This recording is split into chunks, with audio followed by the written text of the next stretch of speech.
Pues hola, buenos días, ¿qué tal? Me llamo Amparo y me veis aquí, pero soy ingeniera nuclear.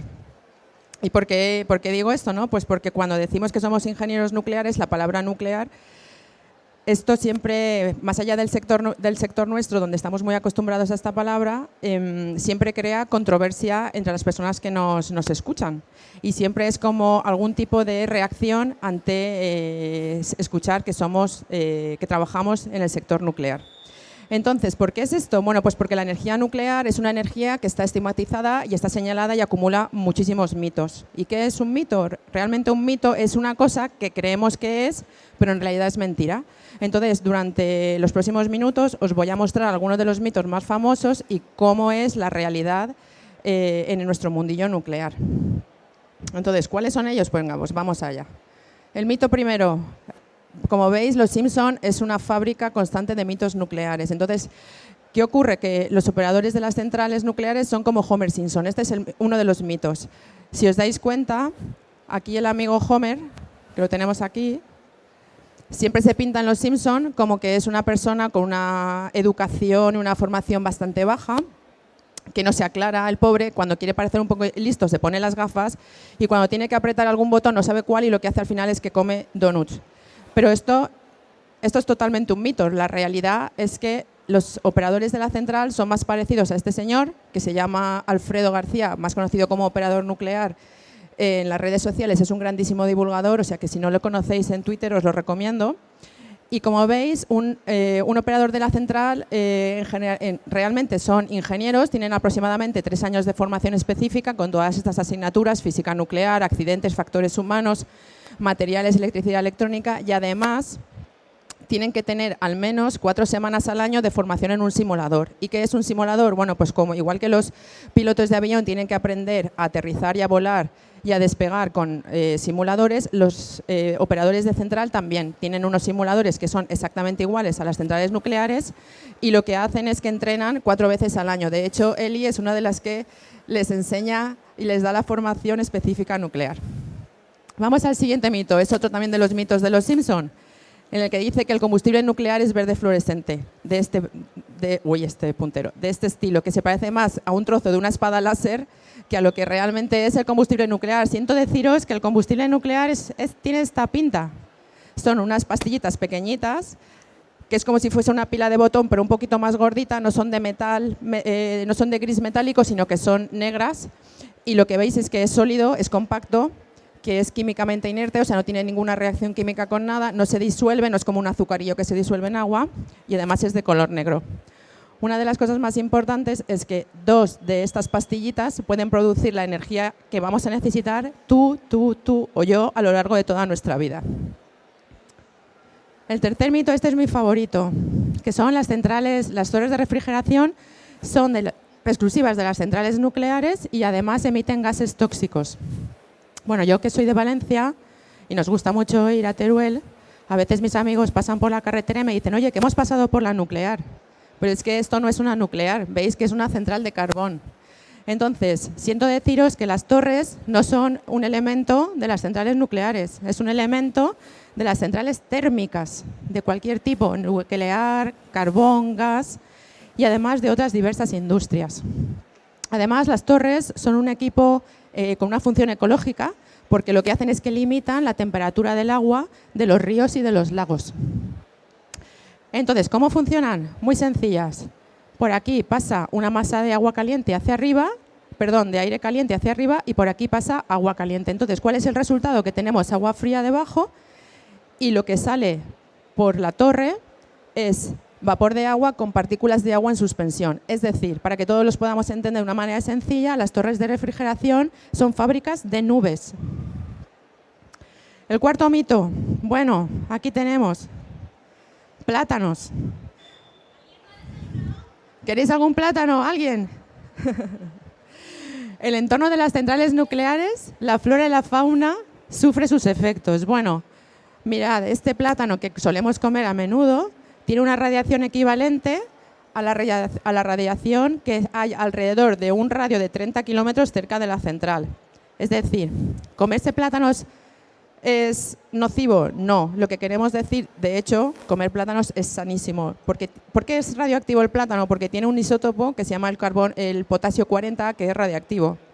Entonces, lo que queremos demostrar aquí es que vivir cerca de una central nuclear es prácticamente equivalente a comerte un plátano al día. Es decir, no es que no es nocivo. El siguiente mito, las centrales nucleares caducan a los 40 años. Bueno, este es otro mito también muy recurrente. Los 40 son los nuevos 20, yo que soy cuarentañera, pues así lo creo también.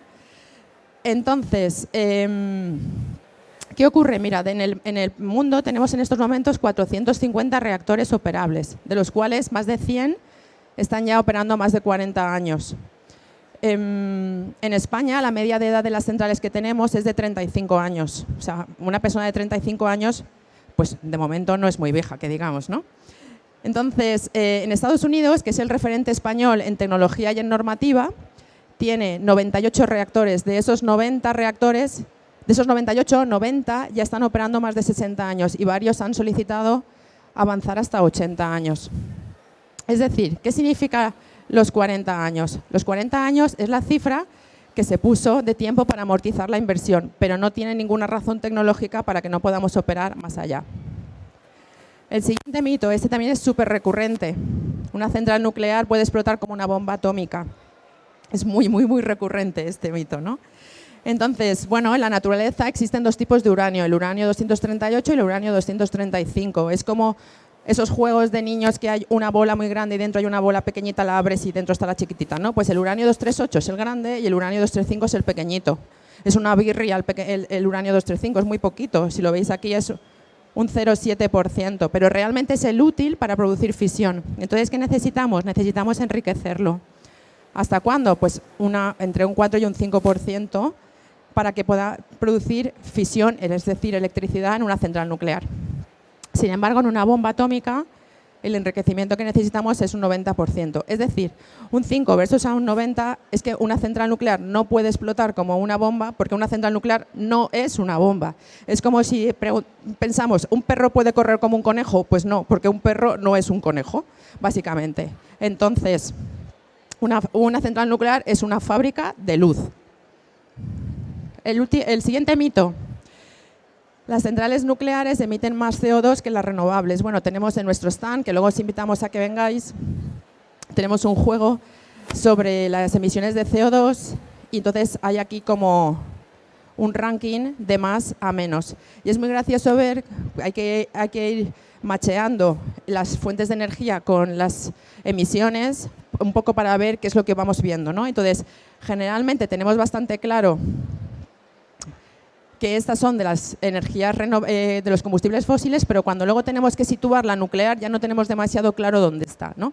Entonces, realmente las emisiones de dióxido de carbono de todo el ciclo, y cuando significa todo el ciclo significa desde la minería hasta la gestión de los residuos nucleares, la energía nuclear es equivalente a las energías renovables. Y esto no lo digo yo, esto lo dice el Grupo Intergubernamental de Expertos sobre el Cambio Climático de la ONU. Entonces, ¿es la energía nuclear verde? ¿Confirmamos? Sí, confirmamos.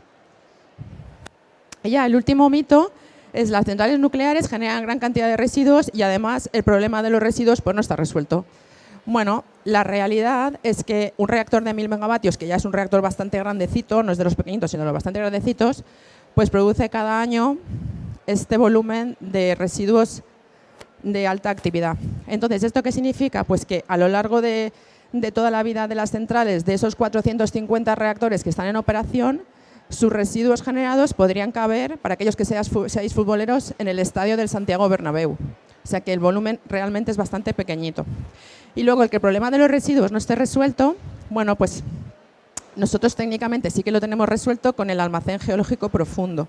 El almacén geológico profundo está diseñado de tal manera que se sitúa en sitios donde han sido geológicamente estables desde hace millones de años y lo que se produce es el almacenamiento desde las pastillas de uranio hasta todos los residuos aquí en contenedores.